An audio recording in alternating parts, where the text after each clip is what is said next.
दोस्तों, आज हम बात करने वाले हैं कुछ ऐसी खेती की एडवांस मशीनों के बारे में जिसे आपने कभी नहीं देखी होगी, जो बड़े बड़े काम को कुछ ही समय में कर देती है। खेती में इस्तेमाल होने वाली कुछ जबरदस्त मशीनों के काम को देखकर आप पूरी तरह से हैरान रह जाएंगे। Round baler. इस तरह की मशीनों का इस्तेमाल चारे की राउंड बेल्स बनाने के लिए किया जाता है। इस मशीन को ट्रैक्टर से अटैच करके चलाया जाता है और इस मशीन को चारे के ऊपर चलाया जाता है, जिससे ये मशीन जमीन पर पड़े चारे को अंदर खींचकर उसे इकट्ठा करते जाती है और उन्हें राउंड शेप में लपेटती जाती है और थोड़े समय बाद उनकी बेल्स बनाकर उन्हें जमीन पर छोड़ देती है। टेंको 1320 ये कमाल की मशीन है जो कि चारे की बेल्स को प्लास्टिक फिल्म में रेप करने का काम करती है। ये मशीन सबसे पहले एक राउंड बेल को उठाती है और उसे गोल गोल घुमाते हुए चारों तरफ से प्लास्टिक फिल्म में रेप करते जाती है और अच्छी तरह से रैप करने के बाद इस मशीन में लगे ब्लेड से इस प्लास्टिक फिल्म को काट दिया जाता है और फिर इसे जमीन पर छोड़ दिया जाता है। Plastic mulching. इस तरह की मशीनें भी शायद ही पहले आपने कभी देखी होगी।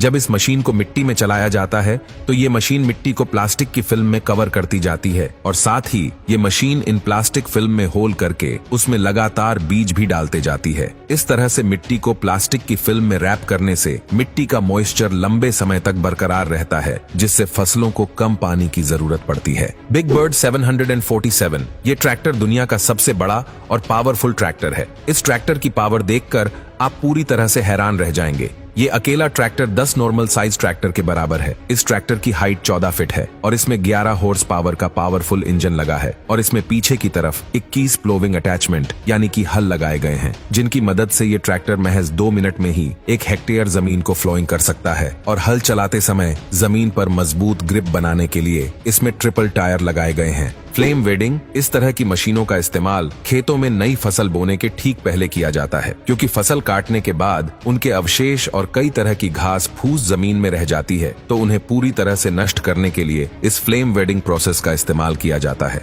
इस फ्लेम वेडिंग प्रोसेस में मिट्टी के ऊपर फ्लेम द्वारा हिट डाली जाती है, जिससे मिट्टी में मौजूद मॉइस्चर तुरंत ही खत्म हो जाता है। ऑक्सबो 4334 इसका इस्तेमाल बड़े बड़े घास के मैदान या फिर खेत में उगे हुए अनवांटेड घास फूस को हटाने में किया जाता है। इस मशीन में आगे की तरफ रोटेटिंग रोलिंग ब्लेड्स लगी है और इसके ब्लेड्स की चौड़ाई 40 फीट है। ब्लेड की इतनी चौड़ाई होने की वजह से ये मशीन बड़े बड़े घास के मैदानों को काफी जल्दी क्लीन कर देती है और इस मशीन में ब्लेड को 3 अलग अलग हिस्सों में बनाया गया है, जिससे इसके इस्तेमाल के बाद इसकी ब्लेड को मशीन पर ही होल्ड करके रखा जा सकता है। मोडेलो A500 LSA ये एक बड़ा वाटर पंप है जिसे ट्रैक्टर से अटैच करके चलाया जाता है। इस तरह के वाटर पंप का इस्तेमाल नहरों से पानी को मोड़कर खेतों में डालने के लिए किया जाता है। इस पंप के पाइप का डायमीटर 1 फुट है, जिस वजह से ये कुछ ही समय में काफी सारा पानी खेतों में पंप कर सकता है। रोक किंग 9600 ये भी एक कमाल की मशीन है, जिसका इस्तेमाल मिट्टी में पड़े बड़े बड़े पत्थरों को उठाने के लिए किया जाता है। इसमें आगे की तरफ 3 रोटेटिंग बकेट लगे हैं, जो कि लगातार घूमते हुए इसके पीछे लगे कंटेनर में पत्थरों को इकट्ठा करते जाते हैं। ये मशीन पत्थरों को काफी सफाई से जमीन से हटाती जाती है और जब पत्थरों से इसका कंटेनर फुल हो जाता है तो इसमें लगी हाइड्रोलिक लिफ्ट की मदद से